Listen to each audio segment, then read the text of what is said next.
I'm Elena with the Frain Group. Today I'll be cycling your Ross 1 cubic foot jacketed paste mixer. This machine is currently set to 3-phase, 240 volts.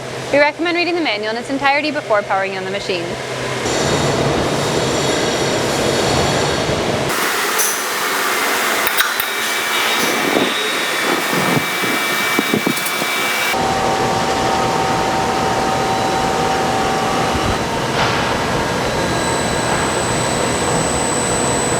I will now demonstrate variable speed.